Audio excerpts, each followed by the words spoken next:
I think the argument on the other side for these unacceptable truths is, well, we've already heard these truths and we've already decided as a society that they're not okay. Like, do we have to allow people that we've already vetted these things? Like, we already know this is harmful. This is a terrible thought. It led to whatever, but we all have the thing that we think is so horrible that is an unacceptable thought we can't speak, someone would say. So it definitely feels like that's noble, right? We're making sure that people who have unacceptable opinions are not able to spread their opinions. Mm-hmm. The challenge is that those opinions are being spread in places you can't see or manage. That's right. So thoughts don't go anywhere. It's just like feelings, right? It's like, well, that's an unacceptable feeling, so stop feeling it. Like, okay, or I guess I'm stop feeling it, but I didn't. It's there. I'm just repressing it.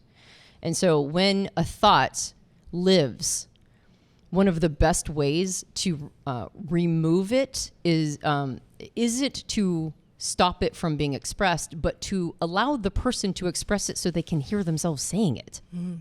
Right? Like, sometimes I say things and I'm like, at the end of it, I'm like, oh yeah, I don't think that at all.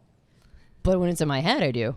Yeah. Yeah, and it almost, for me, feels like it gives you an opportunity to diffuse a bomb, because it feels like if we keep putting this undercover, there's just more tension, there's more energy, and I think we have a lot of examples where we suddenly see purges happening, and if we actually allow that person a platform and can maybe approach that with some curiosity and care instead of judgment, blame, and exercising them for having these types of feelings, it just feels important to give some air for that so that it doesn't explode in ways that are so harmful. Yeah, I mean, I agree with you. Really dangerous thoughts end up finding each other, especially when we're connected online.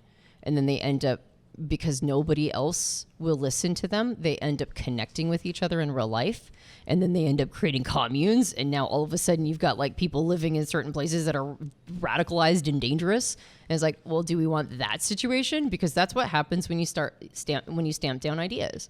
So it's not an easy fix. Like, shouting it down is an easy fix, but it's a Band-Aid, and it comes back to haunt you later. Yeah. So in my opinion, the best way for extroverted feeling or harmony to be responsible as they believe they are, as well-intended as they want to see themselves as, that other side of the polarity is absolutely imperative. And for them to remember that they have thoughts that they disagree with literally everybody around, and they're allowed to have that thought, and they're allowed to say it. And so that's my personal opinion on how to responsibly steward that energy. And it's really modeling respect, because even though we don't like the idea, it's like this person gets to exist, they get to matter, they get to have a voice, and maybe that's what's actually most important in some situations. Yeah, and sometimes they're right and the collective is wrong.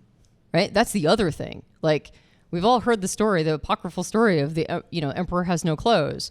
People in groups, if there's no calibrative thought, they can start believing some wiggity whack stuff, right? And so it's like that one person go, listen, everybody has lost it. Like, your guys are all off your rocker. And somebody goes, oh, thank God somebody said it, right? Because I had to pretend that I thought this was all like the right thing, but it's actually, yeah, it's totally right. And so you need that one voice. That's why those people exist, because they're representing a truth that maybe you can't access yet. You might be the wrong one, even if you have numbers on your side.